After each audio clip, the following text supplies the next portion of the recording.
창세기 42장 26절에서 38절 말씀을 함께 봉독하도록 하겠습니다. 창세기 42장 26절에서 38절 말씀 함께 봉독합니다. 그들이 곡식을 나귀에 싣고 그곳을 떠났더니 한 사람이 여관에서 나귀에게 먹이를 주려고 자루를 풀고 본즉 그 돈이 자루아기에 있는지라 그가 그 형제에게 말하되 내 돈을 도로 넣었도다. 보라, 자루 속에 있도다. 이에 그들이 혼이 나서 떨며 서로 돌아보며 말하되 하나님이 어찌하여 이런 일을 우리에게 행하셨는가 하고 그들이 가나안 땅에 돌아와 그들의 아버지 야곱에게 이르러 그들이 당한 일을 자세히 알리어 아뢰되 그 땅의 주인인 그 사람이 엄하게 우리에게 말씀하고 우리를 그 땅에 대한 정탐꾼으로 여기기로 우리가 그에게 이르되 우리는 확실한 자들이요 정탐꾼이 아니니이다.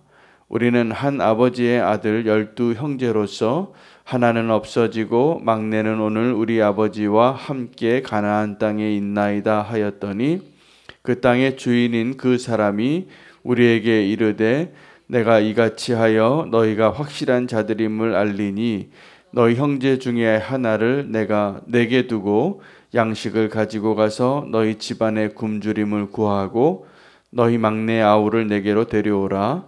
그러면 너희가 정탐꾼이 아니요 확실한 자들임을 내가 알고 너희 형제를 너희에게 돌리리니 너희가 이 나라에서 무역하리라 하더이다 하고 각기 자루를 쏟고 본즉 각 사람의 돈 뭉치가 그 자루 속에 있는지라 그들과 그들의 아버지가 돈 뭉치를 보고 다 두려워하더니 그들의 아버지 야곱이 그들에게 이르되 너희가 나에게 내 자식들을 잃게 하도다.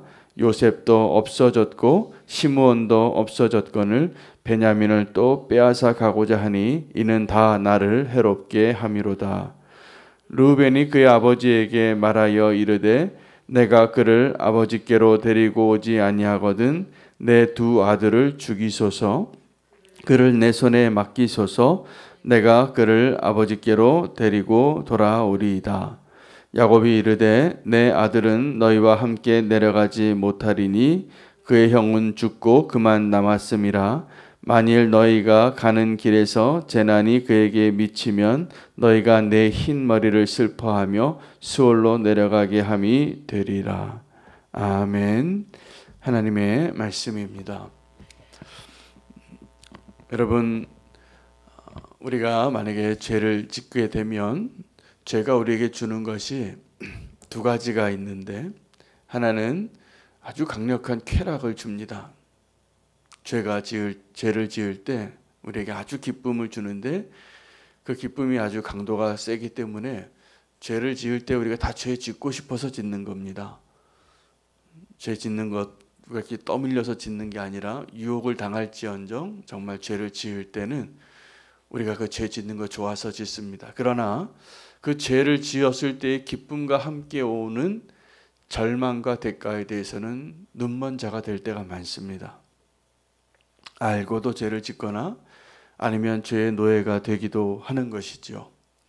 그래서 죄가 우리에게 주는 것이 이 두 가지가 항상 1+1이라는 사실을 꼭 기억하시기 바랍니다. 기쁨과 함께 절망을 주는 겁니다. 같이 옵니다. 우리가 죄를 가까이 하게 될 때. 그러나 우리가 하나님을 가까이 하게 될 때는 또 어떠한 하나님의 선물이 함께 세트로 오냐면 이것도 1+1입니다. 십자가의 은혜는 먼저 우리를 반드시 절망하게 합니다. 그리고 그 절망 후에 진짜 소망을 주시는 겁니다. 그래서 우리가 죄를 지을 때 얻는 것과 하나님께로 가까이 나아갈 때 얻는 그래서 십자가의 은혜를 덧입는 것이 함께 오는 것이 무엇인가를 항상 함께 생각하셔야 합니다. 우리는 지금도 오늘도 오늘 하루를 살면서 우리가 죄 지을 수 있는 가능성과 또 십자가의 길을 갈 수 있는 가능성 위에 오늘을 사실 겁니다. 저도 마찬가지입니다. 우리가 그 함께 따라오는 우리가 맨 처음에 보이는, 여러분 죄를 바라볼 때는요, 기쁨만 보인다니까요. 그러나 그 다음 페이지에 있는 절망이 보이지 않는 거예요. 우리가 십자가의 길을 가려고 할 때도 동일합니다. 십자가의 길이 어떤 겁니까? 내가 원하지 않는 길이에요. 가고 싶지 않은 길이고 좁은 길이고 나의 권리를 포기해야 하는 길이고 나의 죽음을 경험하는 그 길이에요. 가고 싶지 않죠. 그래서 우리가 흔히 믿는 분들 안에서도 농담으로 그런 말을 해요.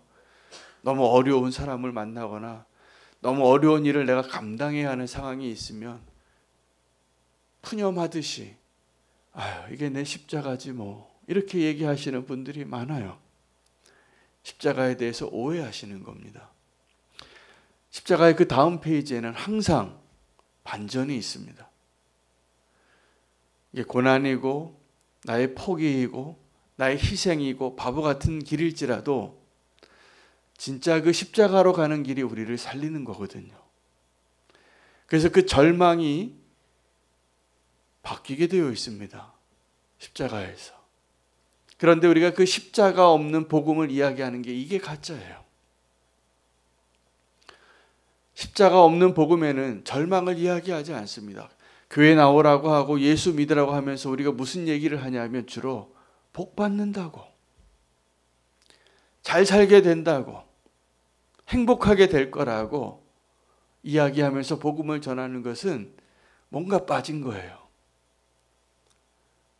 여러분, 사실 우리가 십자가로 나아가는 그 길은, 구원을 얻는 길은, 예수 그리스도를 온전히 믿는 것은 반드시 십자가를 통과해야만 그 축복을 누리게 되어 있습니다. 그러나 우리가 그 십자가의 그 놀라운 축복에 대해서 확신이 없으면 저 사람 전도하고 싶은데 십자가의 고난에 대해서는 얘기할 수가 없어요. 도리어 도망가겠죠. 그러나 여러분, 내가 정말 그 십자가의 길을 지금 통과하고 있고 그것을 내가 기쁨으로 결단하여 그 십자가의 길을 선택하는 삶을 살고 있다면 사람들이 다 알게 되어 있습니다. 진짜 복음의 능력을 알게 되고 그것에 우리가 증인으로 서게 되어 있습니다. 온전한 하나님의 그 축복을 누리는 길을 위하여 우리가 아름다운 결단을 할 수 있는 자가 되기를 축복합니다. 오늘 본문에는 요셉의 형들이 이제 누명을 쓰고 돌아가는 거죠. 시므온을 남겨놓고 9명이 아버지의 집으로 돌아가는데 가는 길에 여관에서 자루를 펴보다 깜짝 놀라요.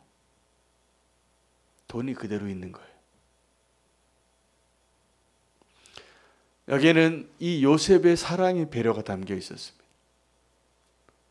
그리고 어쩌면 다시 오라고, 이 돈 가지고 다시 오라고, 양식을 사러, 아마 여러 가지 복합적인 그 요셉의 배려가 있었겠죠. 그런데요, 아직 해결되지 않은 죄의 문제를 가지고 있는 사람은 이 하나님의 은혜와 요셉의 축복에도 기쁨이 아니라 절망을 느끼게 됩니다. 큰일 났다. 하나님이 어찌하여 우리에게 이런 일을 행하시는가? 라고 말합니다. 돈을 받는데, 이거 내가 가져와서 이제 양식을 샀잖아요.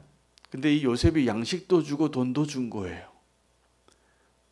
자, 이건 어떻게 된 겁니까? 훔쳐온 거죠. 뭔가 이 마음이 편하지가 않은 거예요. 이 돈 받고도. 큰일 났다. 염려가 되어지는 겁니다.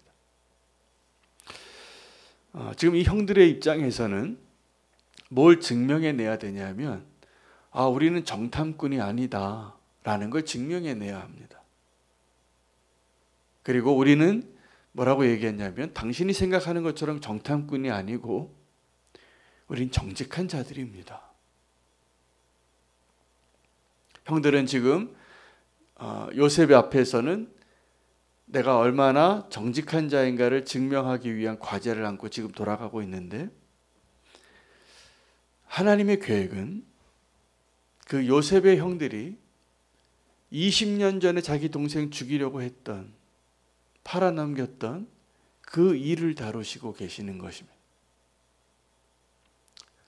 하나님의 목적은 이 형들이 이전에 그 동생을 시기하여 죽이려고 했던 살인자요, 거짓말장이고 거짓 증거를 제출해서 아버지를 낙심케 하는 그 아들들에서 하나님이 구원하시고 다시 한번 아브라함의 후손답게 정직한 자로 설 수 있는 모습으로 인도하고 계시는 중에 있는 것입니다. 여러분, 우리가 요셉 앞에서 억울하면 누명을 쓰고 나는 그런 스파이가 아닙니다, 나는 정직한 자입니다, 우리는 그런 의도로 오지 않았습니다 라고 정직한 자가 되려고 하는 그 상황 가운데 하나님의 더 큰 계획이 있다는 것도 아셔야 됩니다. 우리는 바로의 총리 앞에서 정직해지는 것이 문제가 아니라 하나님 앞에서 정직한 자로 서야 합니다. 오늘 이 창세기에 기록된 요셉과 요셉의 형들과의 이 이야기 속에서 하나님은 이 요셉의 형들을 다시 회개의 자리로 인도하세요. 자기 동생을 죽이려 했던 그 형들에서 이제 그 동생과 함께 화해하고 용서하는 자리로 인도하시는 것이죠. 이것이 축복입니다. 오늘 그 아름다운 축복의 여정 가운데 그들은 알지 못하지만 굉장히 많은 번민과 고뇌 속에서 이제 집으로 돌아와 그 아들, 그 형들이 아버지와 이야기하는데 이실직고 하는 거죠. 아버지, 우리가 그 양식을 사러 가서 이러한 사람을 만났는데 우리가 오해를 받았습니다. 그런데 그 일이 어떻게 되어졌습니까? 시므온은 거기 남겨놓고 우리에게 이 베냐민을 데려와야지 우리가 믿을 만한 사람이 된다고 합니다. 베냐민 좀 함께 갔다 오게 해주세요. 야곱이 이렇게 말합니다. 너희는 정말 나를 괴롭게 하는 아들들이라고. 하나는 찢겨서 없어져서 잃었고 이제 시므온이 거기 갇혀 있으니 야곱은 아예 단념했어요. 시므온도 잃고 이제 또 베냐민도 달라고 하느냐. 내 목에 칼이 들어도 그거 못하겠다. 그리고 반대하는 그 과정 가운데 오늘 본문이 끝납니다. 그러나 나중에 사실은 이 야곱이 이 베냐민을 보내요. 이 이야기를 할 때 형들 가운데 르우벤이 맞이죠. 르우벤이 이렇게 이야기합니다. 이 37절을 한번 보시기 바랍니다. 그의 아버지에게 말하여 이르되 내가 그를 아버지께로 데리고 오지 아니하거든 내 두 아들을 죽이소서. 그를 내 손에 맡기소서. 내가 그를 아버지께로 반드시 데리고 돌아오겠습니다. 르우벤은 요셉을 팔 때에도 요셉을 살리려고 노력했던 큰형이었습니다. 역시 큰형이 좀 다릅니다. 그리고 그 요셉이 보는 가운데에도 그때 당시에 이를 회상할 때 르우벤의 마음은 변함없었어요. 우리가 형제인데 왜 이렇게 미워하고 죽이려고 하느냐. 품으라. 여러분, 형제 사이에서도 이 사이가 벌어지면 이게 굉장히 봉합이 어렵더라고요. 가까우니까 더 어려워요. 그런 가정들이 많습니다. 특히 언제 그런 일이 일어나냐 하면 아버지 돌아가시면 그래요. 그 남은 유산이 얼마인지 상관이 없어요. 집안마다. 그것 가지고 마음이 상해서 그 장례식장에서 보고 얼굴 안 보는 형제들 많습니다.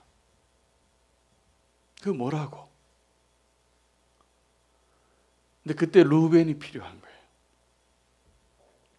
희생하고 양보하고 자기의 권리를 포기하는 아들.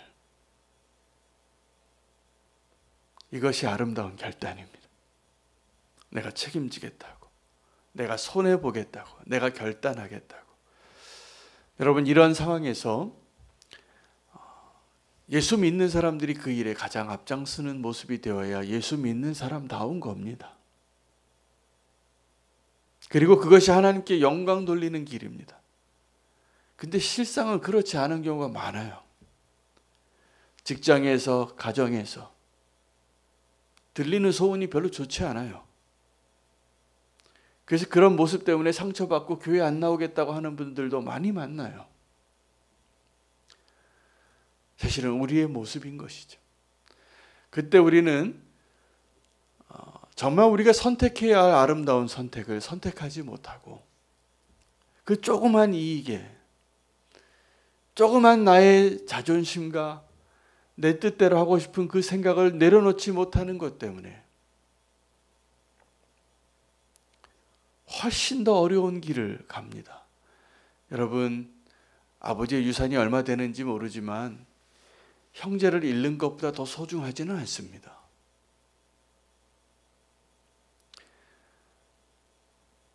하나님께서 우리 믿는 모든 자에게 기회를 주시는데 아름다운 결단을 내릴 수 있는 기회를 주십니다.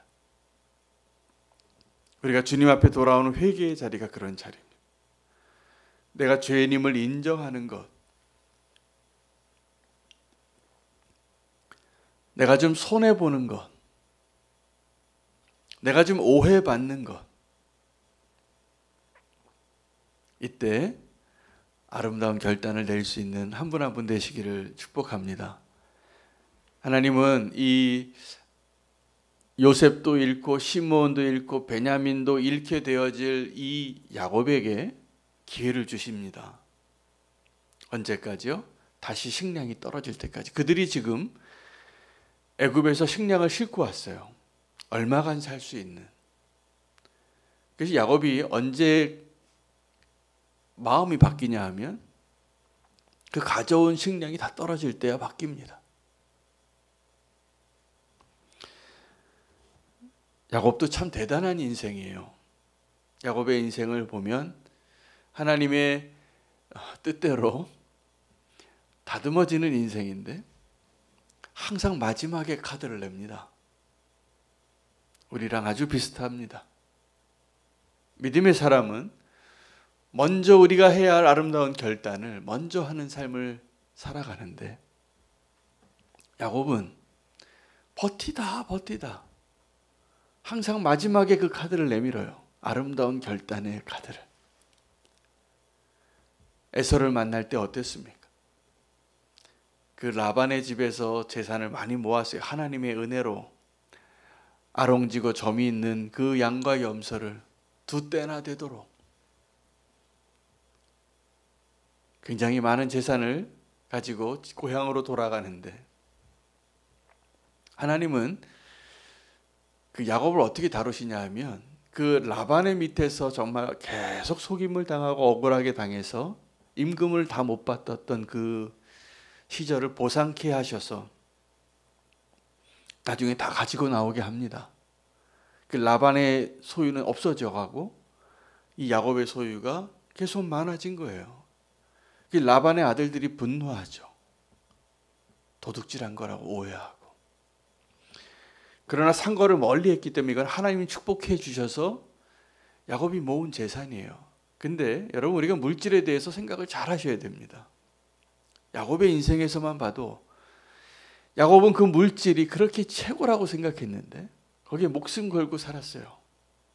그런데 하나님이 주시면 빈손도 채워지고 하나님이 이 야곱을 정말 야곱되게 하기 위해서 꼭 빈손되게 하세요. 펴게 합니다. 그 형을 만나러 가는데 형이 군사를 몰고 오니까 살아야 되겠어요. 그래서 이 야곱은 어떻게 하냐면 아주 치밀한 계산을 해서 나에게서 가장 중요하지 않은 사람과 재산부터 보내는 거죠. 그렇게 보내고 마지막에 홀로 남아요. 그 홀로 남아서 자기를 내려놓는 게 어렵습니다. 그 자리에서 하나님과 씨름하다가 진짜 야곱이 되는 거예요. 여러분, 진짜 야곱은 언제 되냐 하면 하나님과 씨름해서 하나님이 나를 치실 때입니다.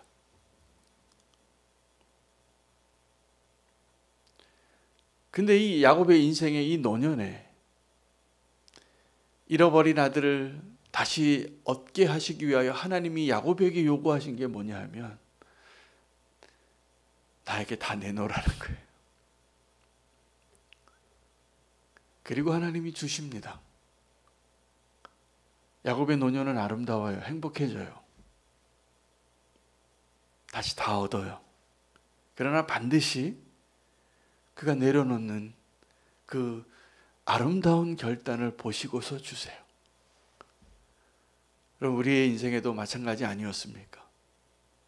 하나님께서 우리에게 주시는 정말 진정한 축복은 그 십자가의 길을 걸어갈 때예요.